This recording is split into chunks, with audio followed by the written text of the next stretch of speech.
Hello दोस्तों, दृष्टि IAS के इन फोकस प्रोग्राम में आप सभी का स्वागत है।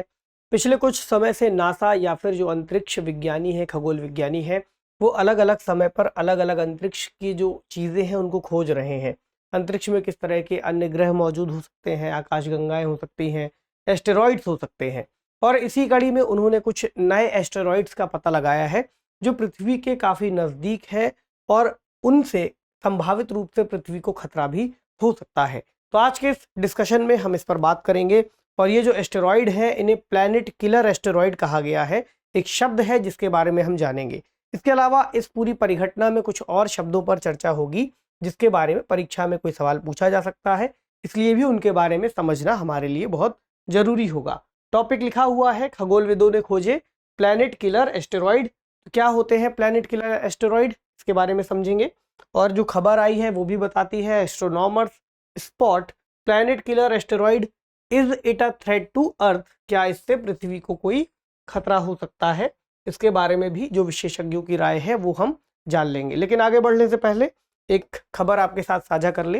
दृष्टि आईएएस ने प्रीलिम्स की परीक्षाओं को ध्यान में रखते हुए सीसैट से जुड़ा लाइव ऑनलाइन कोर्स शुरू किया है, ताकि वे अभ्यर्थी जिनको सीसैट की तैयारी में किसी तरह की कोई समस्या आ रही है वो इस कोर्स को लेकर के अपनी तैयारी को बेहतर कर सकते हैं।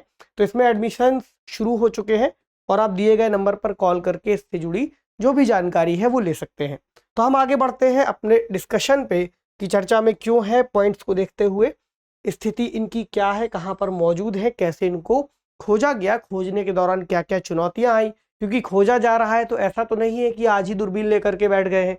काफी लंबे समय से ऑब्जर्वेटरियां या फिर जो भी टेलीस्कोप हैं वो लगे हुए हैं और खोज रहे हैं। कुछ समय तक हमें कुछ नहीं दिखाई देता, कुछ समय के बाद दिखाई देता है।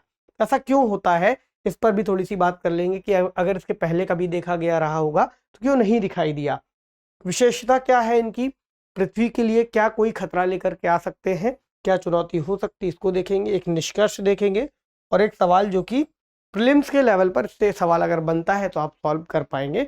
और इतनी जानकारी आपके पास होगी कि मेंस से जुड़ा अगर कोई सवाल, ऐसे तो उम्मीद कम है बनने की, लेकिन अगर बन ही जाता है तो भी आप सॉल्व कर पाएंगे। किससे जुड़ेगा? जीएस पेपर 3 से अंतरिक्ष विज्ञान या फिर अंतरिक्ष विज्ञान से जुड़ी तकनीक, हमारे द्वारा की गई महत्वपूर्ण खोजें। अब सवाल की चर्चा में क्यों बना हुआ है ये? क्योंकि द एस्ट्रोनॉमिकल जर्नल में प्रकाशित हुआ है एक अध्ययन, जिसमें खगोलविदों की टीम ने बताया है कि उन्हें पृथ्वी के नजदीक 3 बड़े क्षुद्र ग्रहों का पता चला है। क्षुद्र ग्रह हिंदी में कह रहे हैं और इंग्लिश में इसको कहते हैं एस्टेरॉइड।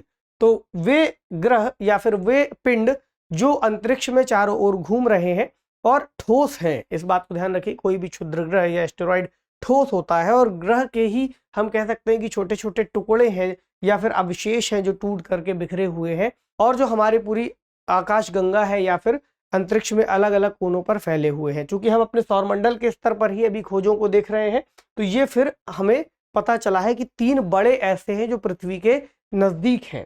ठीक, इनमें से भी एक जो है वो सबसे बड़ा है, उसका भी हम नाम देख लेंगे। और इनके लिए एक शब्द इस्तेमाल किया गया है कि ये प्लैनेट किलर साइज्ड क्षुद्र ग्रह है, यानी कि एक ग्रह के हत्यारे के आकार के क्षुद्र ग्रह है, एक टर्म है। इसको किस हिसाब से देखते हैं ये भी आगे बात कर लेंगे। तो पृथ्वी के लिए संभावित रूप से खतरनाक भी इनमें से एक को बताया गया है, यानी पोटेंशियली हजार्डस एस्टेरॉइड, संभावित रूप से खतरा हो सकता है। ठीक, कौन सा है, कैसे खतरा होगा और इनकी स्थिति क्या है? तो ये जो क्षुद्र ग्रह खोजे गए हैं, एस्टेरॉइड खोजे गए हैं, पृथ्वी और शुक्र की कक्षाओं के भीतर मौजूद एक ग्रुप है जो पूरे कई सारे तैर रहे हैं, उनमें से खोजे गए हैं। तो अगर आपको यहाँ पर दिखाई दे तो ये सूर्य की स्थिति है, उसके चारों ओर जो अलग अलग कक्षाओं में अलग अलग ग्रह चक्कर लगा रहे हैं, ये है शुक्र और यहाँ पर है बुध, और यहाँ पर फिर आएगी पृथ्वी। तो शुक्र और पृथ्वी के बीच की जो कक्षा है, इसमें मौजूद कई सारे एस्टेरॉइड्स में से फिर इनको खोजा गया है। हालांकि दिक्कत ये आ रही थी कि इनको पहचानना कठिन था। कठिन क्यों था? क्योंकि सूर्य से निकलने वाली जो चमक है वो चमक इतनी ज्यादा होती है कि फिर पता नहीं चल पाता कि वहां पर कोई और एस्टेरॉइड मौजूद है या फिर कोई और क्षुद्र ग्रह है। जैसे हमने शुरू में बात की कि अब तक क्यों नहीं खोजे गए थे, क्योंकि ऐसा हो सकता था कि अब तक एक तो उनकी परिक्रमा का जो पथ है अपने आप में बहुत बड़ा है, तो काफी समय लग जाता है, और उस समय जब वो आए होंगे तो हो सकता है उनकी चमक या सूर्य की चमक उस वक्त इतनी ज्यादा रही होगी कि वो डिटेक्ट नहीं हो पाए। लेकिन एक खास समय में उनको फिर खोजा भी गया था, क्योंकि सूर्य की जो चमक है उनको डिटेक्ट होने से कहीं ना कहीं बचाती है, हमें दिख नहीं पाते। तो कैसे खोजे गए फिर अगर हमें नहीं दिख पाते? एक शब्द और आएगा अब आपके सामने, ट्विलाइट आवर्स। ट्विलाइट आवर्स के दौरान उन्हें खोजा गया, उनका अवलोकन किया गया। क्या होता है ट्विलाइट आवर्स? मान लीजिए सामान्य समय में जब सूर्य का प्रकाश हो चारों ओर तो हमें कई चीजें दिखाई नहीं देती। अगर कोई व्यक्ति कार से जा रहा है और इस तरह से सूर्य की रोशनी सामने पड़े तो हम कुछ समय के लिए अंधे हो जाते हैं और आंखों में बहुत तेज सूर्य की रोशनी चमकती है। इसी तरह जो स्पेस है यानी जो अंतरिक्ष है, अगर पृथ्वी की सतह से कोई अवलोकन करेगा और दिन का समय है तो वहां पर फिर सूर्य की रोशनी बहुत तेज होगी और उसकी वजह से कई सारी चीजें धुंधली दिखाई देंगी, कई सारी चीजें दिखाई नहीं देंगी। और रात के समय बहुत अंधेरा हो जाएगा, तब भी उनको देख पाना थोड़ा सा मुश्किल हो सकता है। तो एक समय आता है जिसको कहते हैं ट्विलाइट आवर्स, यानी कि जब सूर्यास्त हो रहा हो या फिर सूर्योदय हो रहा हो, उस समय जो हल्का हल्का प्रकाश, जो धुंधला प्रकाश या रोशनी चारों ओर रह जाती है, उस समय फिर इनको देखा गया है। इसे ही कहा जा रहा है ट्विलाइट आवर्स। तो इस दौरान इनका अवलोकन किया गया और जो कैमरा था उसको कहा गया है डार्क एनर्जी कैमरा। इसकी मदद से इनको खोजा गया। कहाँ पर स्थित है ये लैब? ये है सेरो टोलोलो इंटर अमेरिकन ऑब्जर्वेटरी, जो कि चिली में है। ठीक, दक्षिणी अमेरिका का एक देश चिली, जहां पर ये ऑब्जर्वेटरी मौजूद है। और ये जो प्रोग्राम है, अगर इसका नाम कहीं पूछ लिया जाए तो अमेरिका के नेशनल साइंस फाउंडेशन NSF के नॉयर लैब का एक ये प्रोग्राम है जिसके अंतर्गत इस तरह के अवलोकन किए जा रहे हैं। ठीक है, अब समझे एक और जो चुनौती थी वो ये थी कि ये जो क्षुद्रग्रह है ये क्षितिज के करीब है, जहां से हम इनका अवलोकन कर रहे हैं वहां से पृथ्वी के होराइजन के नजदीक है। तो होराइजन मतलब ये हो गया क्षितिज मान लीजिए। तो यहाँ पर जो पृथ्वी का वायुमंडल है वहां पर बहुत ज्यादा चमकीले गैस के कण और बहुत सारी चीजें मौजूद हैं। तो इसकी वजह से काफी धुंधले दिखाई देते हैं और डिस्टॉर्ट यानी विकृत टाइप के दिखाई देते, ठीक से दिख नहीं पाते। इसलिए एक ऐसी स्थिति जहां पर ये सूर्य से अधिक दूर हो तो वहां पर इनका पता लगाना अपेक्षाकृत आसान होता है, क्योंकि सूर्य के नजदीक आने पर चमक बहुत ज्यादा हो जाएगी। ऐसे में सूर्य से अगर दूर होंगे तो प्रकाश भी इन पर ठीक से पड़ेगा और अवलोकन करने के लिए वह स्थिति उपयुक्त मानी जाएगी। तो विशेषता क्या है जिनको खोजा गया है, इसके बारे में जाने। तो वैज्ञानिकों ने अभी तक लगभग 25 ऐसे एस्टेरॉइड खोजे हैं जो पृथ्वी की कक्षा में आ सकते हैं और इनकी कक्षा पृथ्वी द्वारा जो सूर्य का चक्कर लगाया जा रहा है उस कक्षा से मैच करता है या उससे ये गुजरते हैं। अब इसमें दो नाम है, LJ4 और 2021 PH27।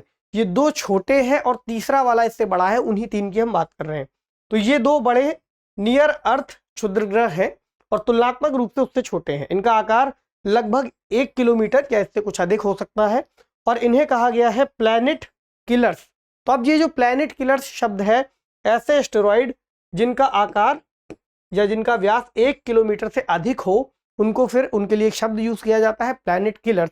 इसका मतलब यह हुआ कि यदि ऐसे एस्टेरॉइड पृथ्वी से टकराते हैं तो पृथ्वी पर जो जीवन मौजूद है, जीवन की संभावनाएं कम हो जाती है और जीवन को एक बड़ा नुकसान हो सकता है, क्योंकि एक लंबे समय तक इनके टकराने के बाद पृथ्वी के चारों ओर धूल के कण मौजूद रहेंगे और जो सूर्य की रोशनी है वह ठीक तरह से सतह तक नहीं पहुंच पाएगी, जिसकी वजह से सतह के आसपास का तापमान बहुत कम हो जाएगा और जीवन को फिर इस तरह से खतरा हो जाएगा। तो अब बात करें तीसरे वाले की, 2022 AP7 एस्टेरॉइड।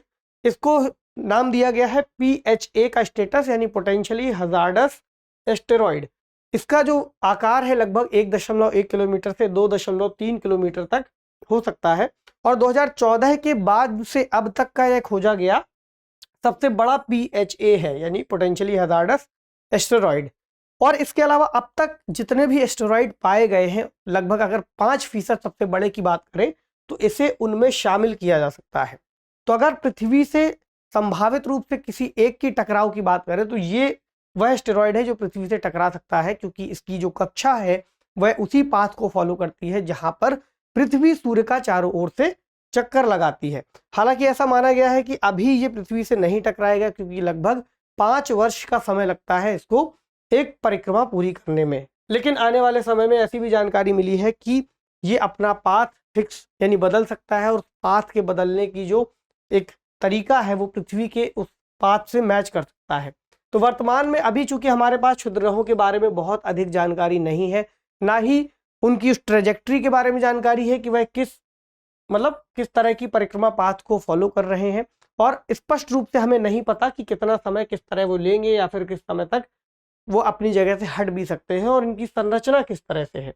जैसे कि अगर बात करें 2022 AP7 जैसे एस्टेरॉइड की, तो ये जीवन पर विनाशकारी प्रभाव छोड़ सकता है, ऐसा रिसर्चर्स मानते हैं।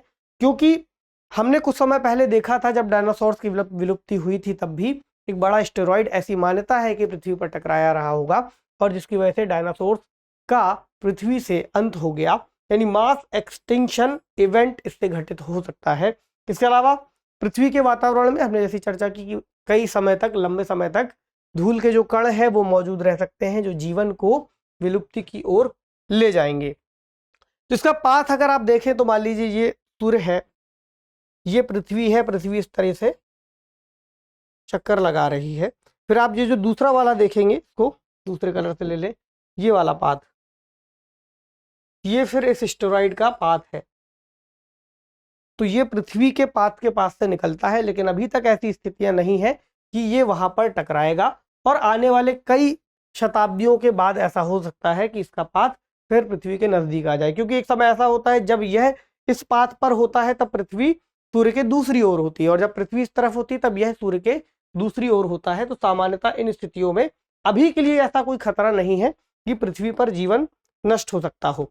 ठीक है, तो आने वाले समय में क्या किया जा सकता है, अगर ऐसी कोई संभावना और भी बनती है निष्कर्ष के रूप में अगर हम देखें, तो आपको याद होगा नासा ने एक मिशन जो लॉन्च किया था, डार्ट मिशन, जिस पर हमने एक प्रोग्राम किया था। अगर नहीं देखा है तो आपको उसका लिंक आई बटन पर मिल जाएगा, जाकर के देख लीजिएगा कि डार्ट मिशन किस तरह से काम करता है।